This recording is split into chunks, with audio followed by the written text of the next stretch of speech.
Hello, I'm Nara and I choose Pablo Picasso for my presentation. These are the contents of my presentation. Take a look. Let's start. The chronicles of Picasso's works had been made along with women who had been his lovers, wives, and partners. Fernand Olivier, who was his first lover, was famous for having wild personality and unpolished beauty. With her personality, Picasso had transferred from blue period to rose period. This is the moment when 아비뇽의 아가씨들 was created, making a full-fledged pioneer to Cubism. Eva, a pure and girly lady, had led Picasso into comprehensive Cubism full of passionate melody, living analytical Cubism which was cold and acute. She had gotten sick and passed away in young age. Olga. Picasso had married to Olga, the Russian ballerina, and had had a son named Paul. He even had drawn his son as a model, this one. Olga had asked him to depict herself to be recognizable, so he had backed from Cubism to Classicism for a while, and he had been blamed for being an opportunist by critics. Marie-Thérèse, who had been his third lover, met him when she was 17 years old. At that time, Picasso had been influenced by Surrealism and painted a lot using her as a model. However, he had an affair again with Dora Maar, who had been a Surrealism photographer.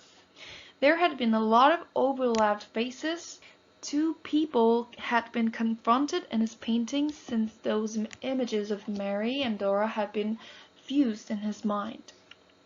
Dora Maar had been his lover and muse for 9 years, and she captured the process of Guernica production in her photo. Portraits of Dora had been depicted in a tense, sharp mood, although Marie-Thérèse were gentle and soft.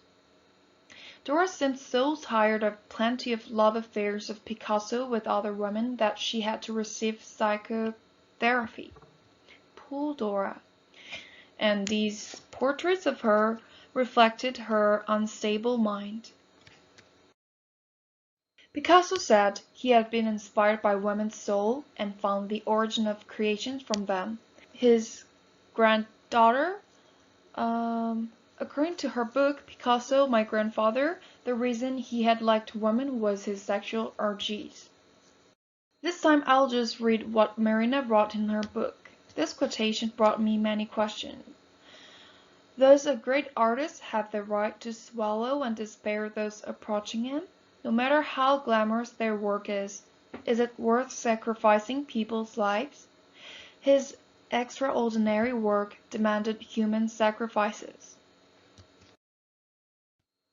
In 2003, a series of prints from the exhibition called Picasso's Art and Love at Huam Art Museum depicted a naked woman and an old man lying in bed.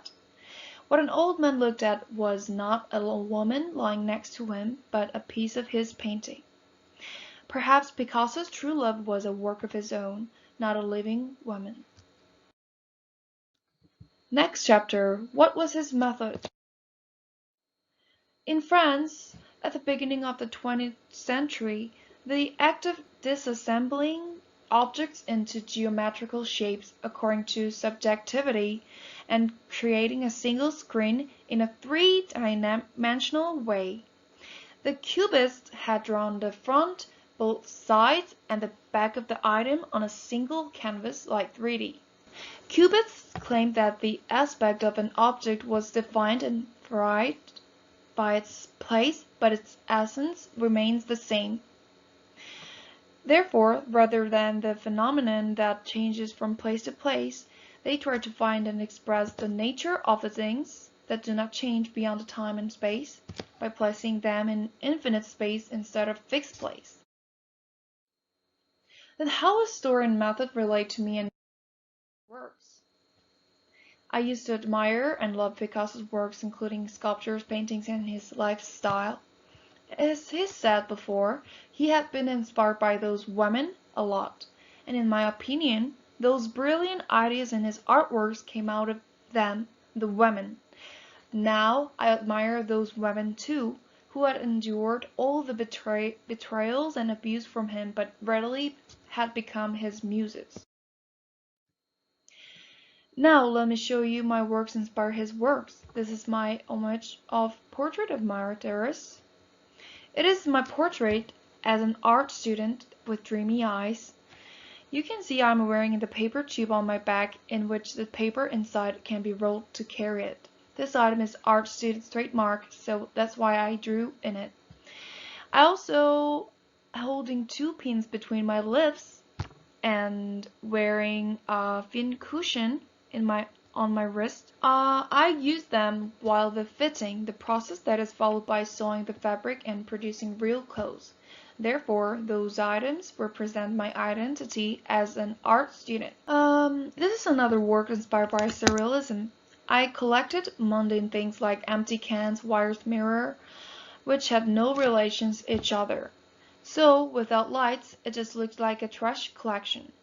However, when I shut the lights toward the wall behind, the shadow of the object was projected to the wall, and it shaped like an artist who was holding a brush and a palette wearing a beret. Beside her, you can see the reflection of the red, blue, and green colored transparent objects.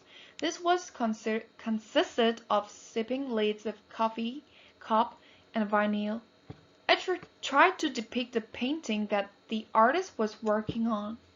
In this way, I could see the stops in daily use in different view, like Duchamp had done to his work Fountain, who was one of the cubists like Picasso. So this is the end of my presentation. Thank you for listening. Merci.